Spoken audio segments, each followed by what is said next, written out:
शनाया ने आहान से सवाल करते हुए कहा, आहान, तुम्हें बेबी गर्ल पसंद है या बेबी बॉय? ये सुनकर आहान ने शनाया की तरफ देखा और एक स्माइल के साथ उससे कहा, अगर ये बेबी आपका है तो मुझे कोई फर्क नहीं पड़ता कि ये लड़का है या लड़की, मुझे पसंद है। आहान के इस जवाब को जानने के बाद शनाया के पेट में तितलियां उड़ने लगी। शनाया ने कुछ सोचा और मन ही मन में बोली, क्या आहान जानता है कि वो कितने अच्छे से फ्लर्ट कर लेता है? ओह गॉड, मेरे तो गाल लाल हुए जा रहे हैं। आज तो मैं आहान से बात करके ही रहूंगी। शनाया ने अपना मन पक्का कर लिया। उसने फिर कार ड्राइव कर रहे आहान से सवाल करते हुए कहा, तो फिर क्यों ना हम दोनों। मगर इससे पहले कि शनाया अपनी बात पूरी कर पाती, एक जोर की आवाज आई। आहान ने तुरंत कार का ब्रेक लगा दिया। एकदम से कार को रोकने की वजह से जोर की आवाज गूंजी। शनाया ने घबराकर अपनी आंखें बंद कर ली। आहान का भी हाथ खुद ब खुद शनाया के आगे किसी शील्ड की तरह बढ़ गया। शनाया ने आंखें खोली तो देखा कि एक मिडिल एज्ड औरत सड़क पर गिरी हुई थी। वो तो अच्छा था आहान का ध्यान रास्ते पर ही था, वरना शायद इस औरत को लग जाता। आहान ने परेशान होकर शनाया से सवाल किया, शनाया, क्या आप ठीक हैं? शनाया बहुत घबराई हुई थी, मगर जब उसने आहान के हाथ को अपने सामने पाया तो वो बेफिक्र हो गई। उसने आहान से कहा, मैं ठीक हूं, लेकिन ये सामने कौन है? क्या उन्हें हमारी वजह से कोई चोट आई हुई है? अपने सामने के इस सीन को देखकर आहान थोड़ा सस्पिशियस हो गया। उसने इस सिचुएशन को फिगर आउट करने के लिए मन ही मन में कहा, यहां पर तो कोई क्रॉसिंग नहीं है और आसपास कोई कार भी खड़ी नहीं है।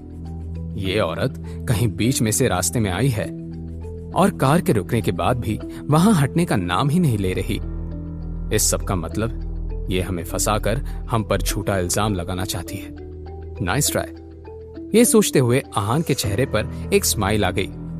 उसका जजमेंट कभी गलत नहीं हो सकता।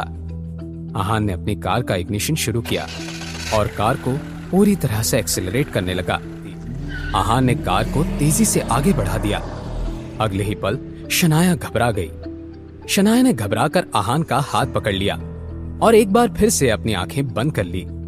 वो मिडिल एज्ड औरत भी घबरा गई और इतनी तेजी से खड़ी होकर वहां से हट गई कि कोई भी ये नहीं कह सकता था कि कुछ देर पहले इसी कार की वजह से उसे चोट लगी थी। जब वो मिडिल एज्ड औरत कार के सामने से हटने से बस एक ही कदम दूर थी, उसकी आंखें फटी की फटी रह गई। इसी पल आहान ने अपनी कार को रोक दिया। आहान एक बहुत ही स्किलफुल ड्राइवर था। शुरुआत से ही उसे मिडिल एज्ड औरत को चोट पहुंचाने का कोई इरादा नहीं था, मगर वो इस बात की तसल्ली करना चाहता था कि इंजरी होने का बहाना बनाकर वो आहान और शनाया से पैसे ऐंठना चाहती थी। यही उस मिडिल एज्ड औरत का इरादा था। दूसरी तरफ भले ही उस मिडिल एज्ड औरत को कोई चोट नहीं लगी थी, मगर घबराहट के मारे उस मिडिल एज्ड औरत के माथे पर ठंडे पसीने की एक परत उभर आई थी। कार के अंदर बैठी शनाया को जब इस बात का एहसास हुआ कि कार रुक गई थी, उसने अपनी आंखें खोली। जैसे ही शनाया ने देखा कि सामने कौन खड़ा था, वो हैरान रह गई। शनाया ने शॉक्ड होकर जोर से कहा, सीमा बुआ? शनाया को अपनी आंखों पर यकीन ही नहीं हो रहा था। सीमा बुआ जी का नाम सुनकर उनकी आंखें भी शार्प हो गई। आहान और शनाया दोनों ये जानकर एक ही वक्त पर हैरान और परेशान दोनों थे। आहान ने सीमा बुआ जी की हिस्ट्री को याद करते हुए मन ही मन में कहा, सीमा बुआ जी को मैंने आखिरी बार 2 साल पहले देखा था। तब वो अपने बेटे को लेकर हमारे घर आई थी और उसकी शादी के लिए मॉम से 10 लाख रुपए मांग रही थी। मॉम ने जब उन्हें मना कर दिया था तो उन्होंने बहुत तमाशा किया, हल्ला मचाया और वहां से चली गई। यहां तक कि जाते हुए शनाया का पर्स और कुछ गहने भी चुरा कर गई थी। उस दिन के बाद मैं उन्हें आज पहली बार देख रहा हूं।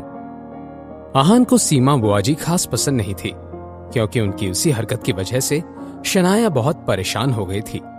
वो सिर्फ पैसे और ज्वेलरी ही नहीं, शनाया के इंपॉर्टेंट डॉक्यूमेंट्स जैसे कि पासपोर्ट और एटीएम कार्ड भी ले गई थी। सीमा बुआ जी ने देखा कि ड्राइवर सीट पर गिल परिवार का निकम्मा घर जमाई आहान बैठा था। ये देखकर वो गुस्सा हो गई।